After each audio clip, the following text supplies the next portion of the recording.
오늘 갈라디아서 2장 20절 나는 죽고 그리스도는 산다 라는 제목을 가지고 같이 하나님의 말씀 나누도록 하겠습니다.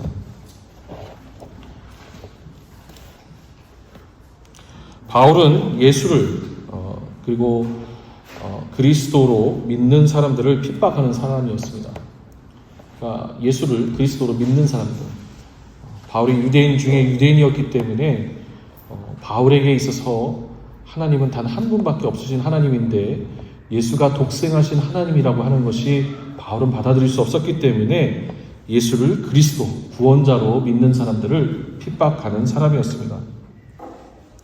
그랬던 그의 삶이 극적으로 바뀐 것은 그가 다마스쿠스로 예수 믿는 사람들을 잡으러 갔다가 그 길 위에서 예수 그리스도를 만났기 때문입니다.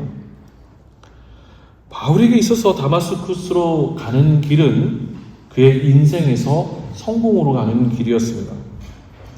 바울은 예루살렘 일대에서 막 떠오르는 사람이었습니다. 종교와 정치가 결합된 유대 사회에서 바울은 그리스도인들을 척결하면서 주목받기 시작했습니다.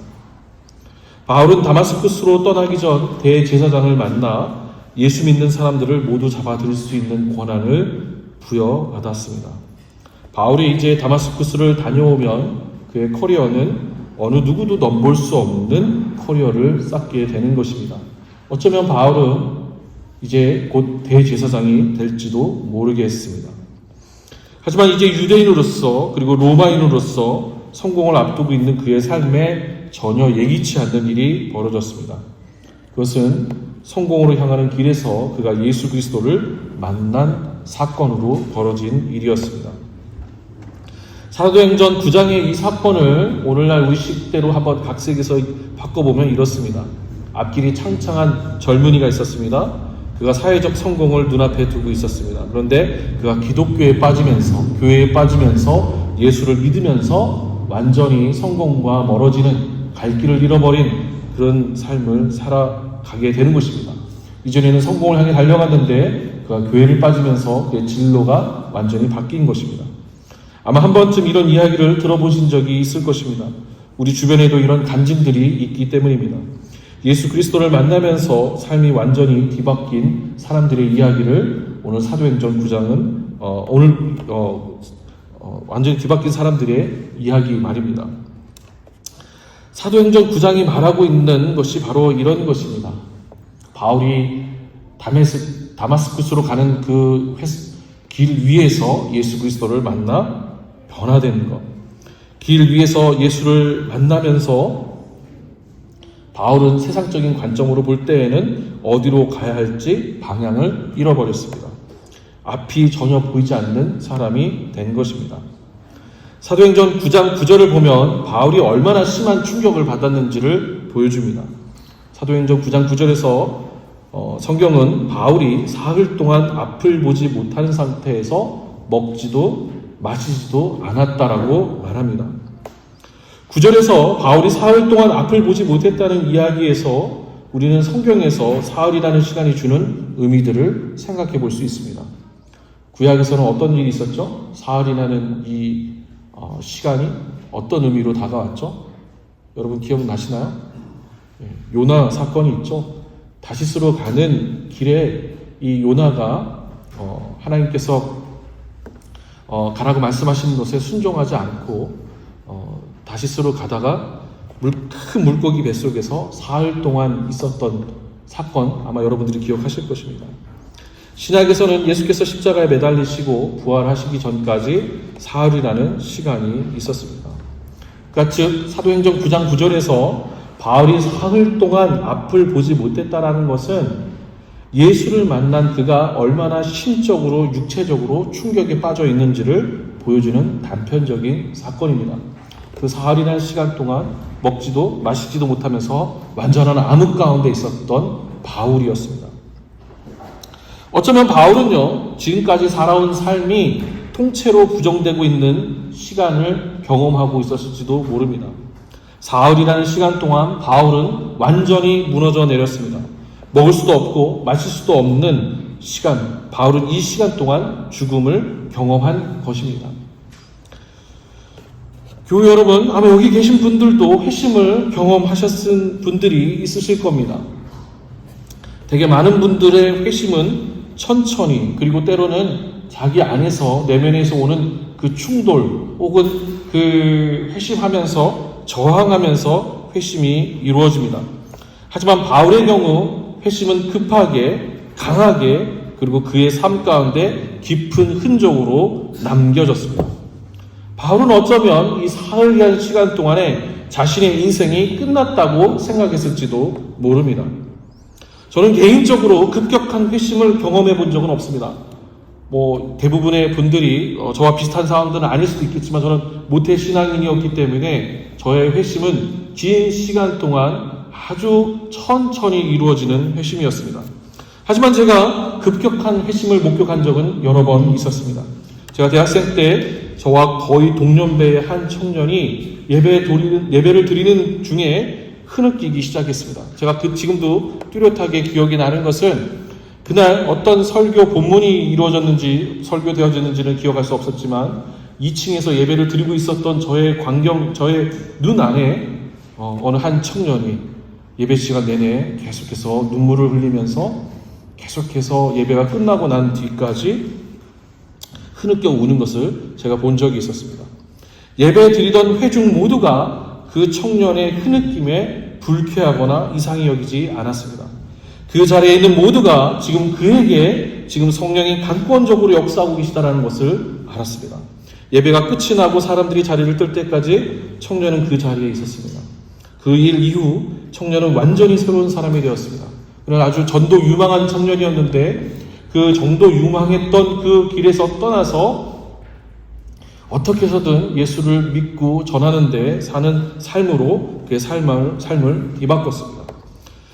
누구나 그 사람이 이전과 완전히 달라졌다는 것을 알았습니다. 다시 바울 이야기로 돌아와서 바울이 사흘 동안 보지도 못하고 먹고 마시지도 못하는 시간 가운데에서 하나님께서는 그의 삶에 새로운 일을 행하셨습니다. 바울은 자신의 인생이, 자신의 커리어가 끝났다라고 생각했을지 모르겠지만 하나님께서는 아나니아를 통해서 그의 눈을 뜨게 하셨습니다. 그 가운데서 하나님께서는 바울을 정죄하시거나 책망하거나 심판하지 않으셨습니다. 주님께서는 아나니아를 통해서 그의 인생에 빛을 주셨습니다. 사도행전 9장 13절을 보면 아나니아는 바울이 어떤 사람인지 알고 있었습니다. 이미 다마스쿠스에 있는 모든 그리스도인들이 바울이 예루살렘으로부터 대제사장으로부터 허가를 받아서 다마스쿠스에 사는 모든 그리스도인들을 감옥에 잡아들이기 위해서 오고 있다는 것을 알았습니다. 그러니까 사실은 아나니아는 예수께서 바울을 만나러 가라고 하셨을 때 굉장히 부담을 갖고 있었던 것입니다. 하지만 예수님의 말씀에 순종해서 이 아나니아는 바울에게 안수합니다. 사도행전 9장에 행간이 생략하고 있는 것은 이런 것입니다. 아나니아는 바울이 부담스러웠습니다. 그가 다마스쿠스에 왜 오는지 다마스쿠스에 사는 그리스도인이라면 모르는 사람이 없었습니다. 주님은 바울을 부담스러워하는 아나니아에게 바울을 향하신 당신의 계획을 말씀하셨습니다. 행간을 통해서 우리는 아나니아가 말씀에 순종했다는 것을 독자인 우리는 알 수가 있습니다. 사도행전 9장은 인생이라는 길에서 사방이 막혀서 어디로 가야 할지 모르는 사람에게 복음이 어떻게 들어와서 역사하는지, 예수 그리스도를 믿는 믿음이 각 사람에게 어떻게 역사하시는지를 잘 보여줍니다. 아나니아는 주님의 말씀을 믿고 순종했습니다. 바울 역시 자신의 삶에서 따스하게 역사하시는 예수 그리스도를 통해 길을 발견하게 됩니다. 마침내 사도행전 9장 17절에서 아나니아는 예수께서 자신을 바울에게 보내셨다는 것, 그리고 바울로 하여금 성령 즉 하나님의 영으로 가득 채우시겠다라고 말씀을 전하게 됩니다. 사도행전 9장 18절을 보면 바울은 그 이야기를 듣고 눈을 뜨게 됩니다. 사도행전은 그가 시력을 회복하고 마침내 침례를 받게 되었다고 말합니다. 사도행전 9장 18절은 육체적인 회복만을 이야기하는 것이 아닙니다. 바울이 앞으로 어떻게 살아야 되는지 이유를 찾았다는 것을 보여줍니다. 바울이 앞으로 무엇을 하며 살아야 할지를 찾았다는 것입니다. 내가 왜 살아야 하는지, 내가 왜 예수를 믿어야 하는지, 이유를 찾게 된 바울은 다시 태어나기로 결단합니다. 그 고백으로 이어지는 것이 침례입니다. 이 바울의 삶에서 이 사도행전 9장에서 아나니아와 바울을 통해서 우리가 발견할 수 있는 것은 바울의 삶에서 예수를 만난 경험은 차가움 속에서 두려움과 정죄함 가운데서 예수를 만난 것이 아닙니다. 하나님께서 바울을 거절하시지도 않았습니다. 예수께서는 바울에게 찾아오셨고 바울을 아주 지금 그 앞을 보지 못해서 어디로 가야 할지 어떤 삶을 살지 모르는 죽음을 경험하고 있는 바울을 녹인 것은 그의 마음을 회심으로 돌이키게 한 것은 전적으로 성령의 일하심과 아나니아를 비롯한 보이지 않는 무명의 그리스도인들의 섬김과 사랑이었습니다. 마찬가지입니다. 우리 그리스도인들이 종종 잊고 있는 것 중 하나는 우리가 예수를 어떻게 만났는지입니다. 여러분, 예수를 어떻게 만나셨나요? 여러분, 예수를 만나신 그 기억을 기억하고 계신가요? 여러분, 기억하시나요? 기억이 나시나요? 제게 있어서 예수를 만난 것은 좋은 시스템과 귀에 쏙쏙 박히는 목사의 설교, 그런 게 아니었어요. 힘들고 어려운 내 삶에 갑자기 찾아오신 예수 그리스도, 자신도 고단한 인생을 걷고 있으면서 예수처럼 믿음으로 따뜻함으로 걷고 있는 그런 이들을 통해서 예수를 믿게 되었습니다. 얼마 전 제가 청년의 이사를 돕기 위해서 프린스 조지를 갔습니다. 제가 그렇게 갈 수 있었던 것은 여러분들이 생각하실 때는 운전을 좋아해서 이영진 목사가 그렇게 놀러 가는 걸 좋아하니까 거기로 갔다라고 생각하는데 그렇지 않습니다. 저 역시도 9시간, 10시간, 11시간씩 운전을 하면 몸이 피곤하고 이걸 언제까지 해야 될까라는 생각들이 종종 듭니다. 그런데 제게 있어서 굉장히 제 사역에 큰 임팩트를 준 사건이 있었는데요. 제가 막 초임 전도사가 되어서 매일 새벽부터 밤늦게까지 교회에서 사역을 할 때 금요일마다 어느 한 형제가 저를 집까지 데려다 주기 위해서 항상 교회 앞에서 저를 기다렸어요.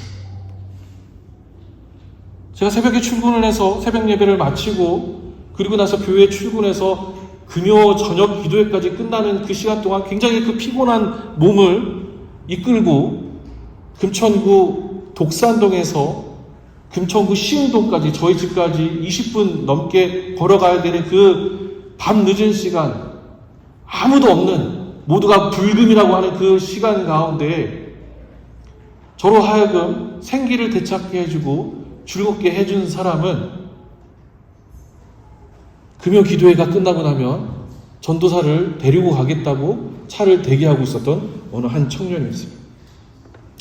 기도회가 끝나고 마지막까지 교회에 남아서 문 잠그고 집으로 가는 길이 너무나도 고되고 외로울 때 교회 앞에 저를 기다리고 있는 청년을 통해서 저는 하나님의 사랑을 경험했습니다. 이게 별게 아닌 것 같은데 그 한 사람의 섬김을 통해서 그리고 성도들과 나눈 사랑을 통해서 하나님의 일하심을 경험했습니다.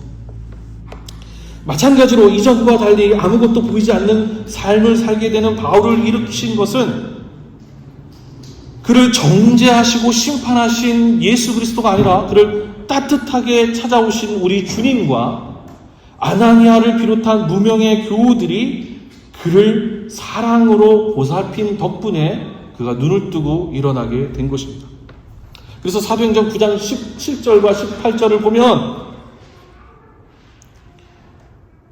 바울이 눈을 뜨고 그리고 먹을 것을 먹으면서 기운을 차렸다라는 이야기가 나옵니다. 오늘 본문은 바울이 어떻게 예수 그리스도를 만났는지 알아야지 이해할 수 있는 본문입니다. 그러니까 바울이 예수를 만나게 된 이유는 딱 두 가지예요.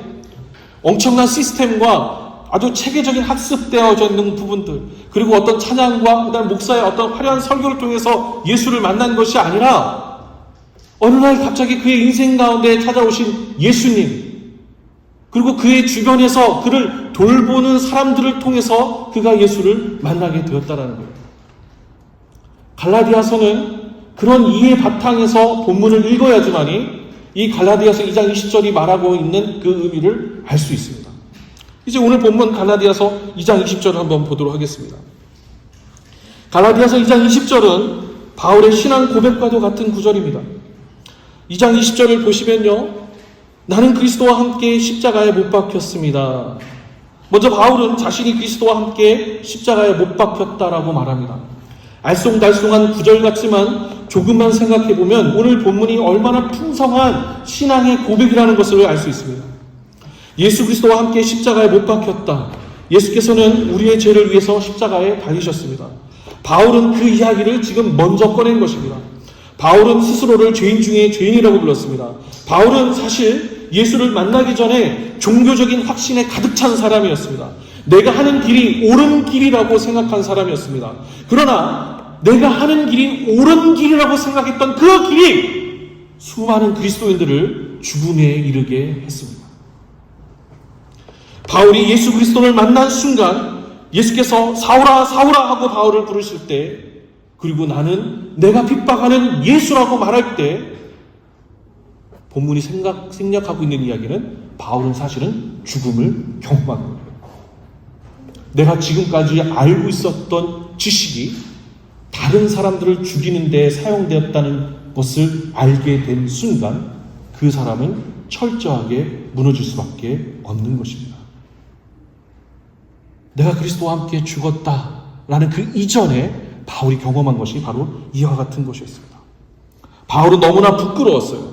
내가 옳다고 믿었는데 그것이 무너졌는데, 내가 옳은 것들, 그것을 위해서 살았는데 그것이 오히려 사람들을 죽이는 데 사용되었다는 것을 이제 알게 된다면 이제 남은 것은 바울은 복수를 당하거나 심판받아야 되는 거예요.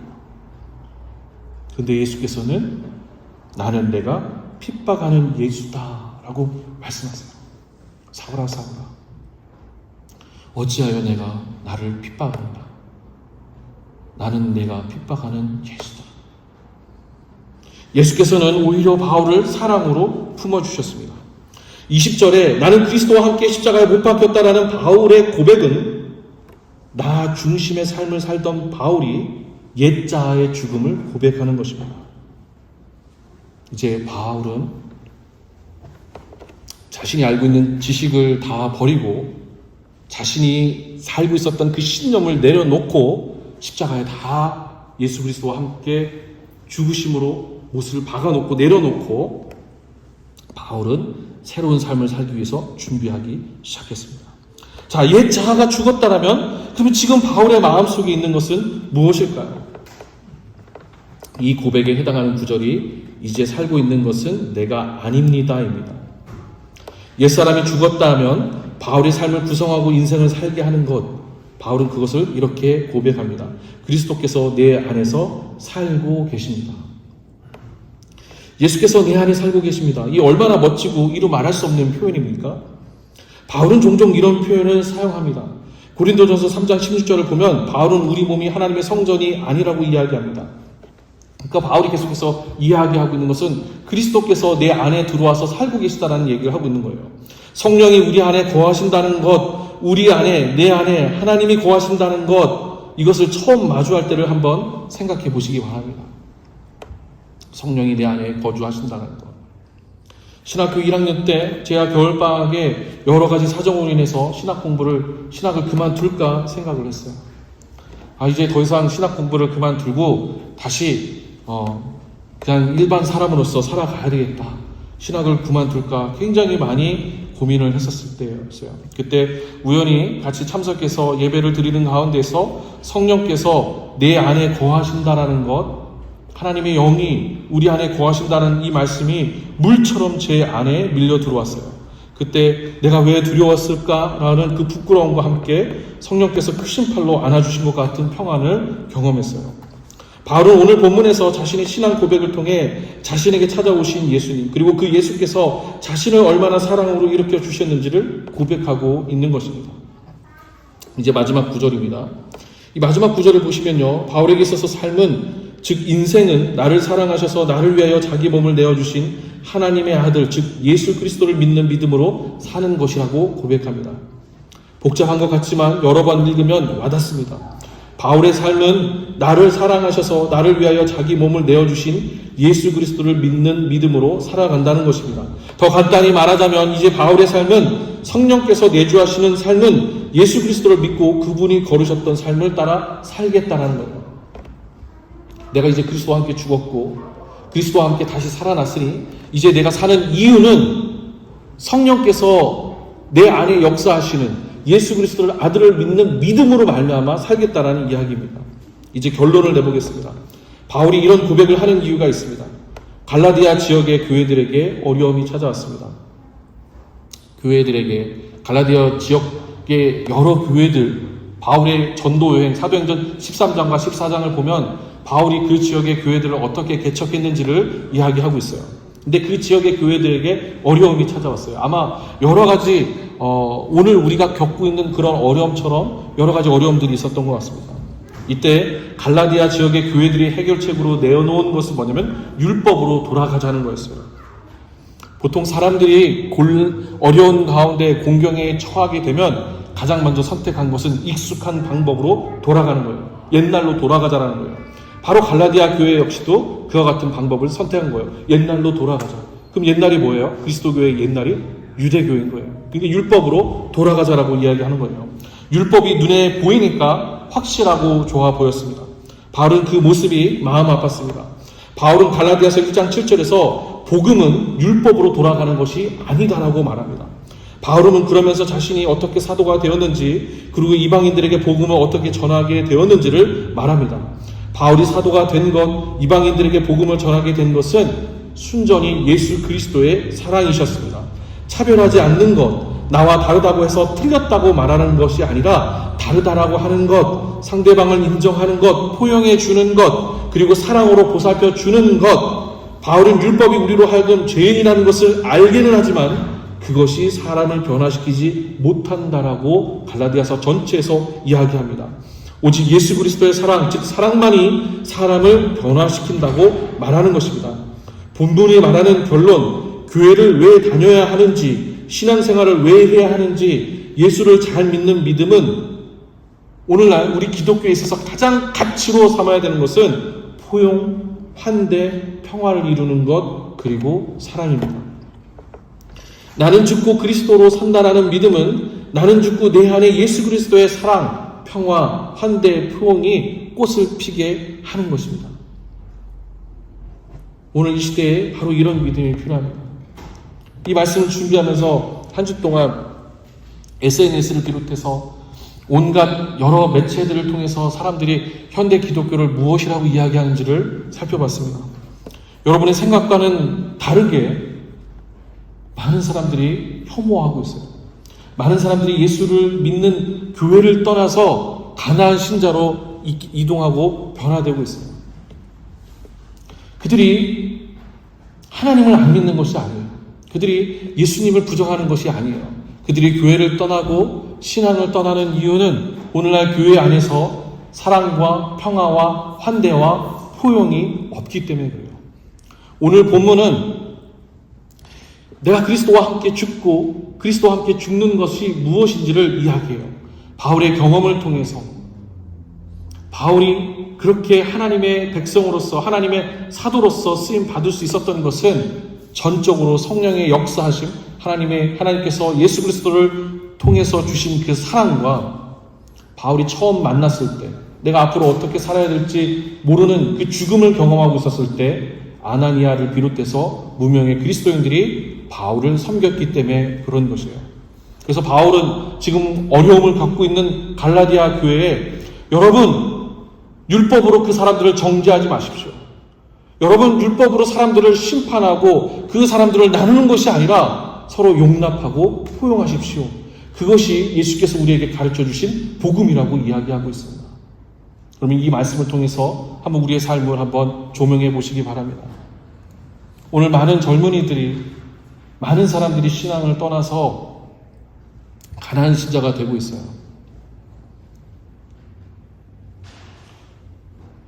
또 우리 안에서 우리 아이들에게 신앙을 전해주고 싶은 것이 우리의 욕심이기도 해요. 어떻게 하는 것이 아이들에게 또 우리 주변에 있는 사람들에게 복음을 전하게 하는 것이고 그리고 교회를 교회답게 하는 것일까요? 한번 말씀을 통해서 고민하시는 저와 여러분이 되시기를 주의 이름으로 축원합니다. 기도하겠습니다. 하나님, 오늘 이 시간 가운데에서 우리가 말씀을 통해서 우리가 어떻게 살아야 할지, 또 이 시대 가운데 하나님의 백성으로서 살아가는 것이 무엇인지, 그리스도와 함께 죽고 그리스도와 함께 사는 것이 무엇인지에 대해서 함께 생각해 봤습니다. 오늘 나눈 것처럼 우리 교우들의 삶 가운데 예수 그리스도를 바울처럼 믿고 삶으로 살아내는 우리 로고스교회 공동체가 될 수 있도록 좀 인도하시고 도와주시옵소서. 감사합니다. 예수 그리스도의 이름으로 기도합니다. 아멘.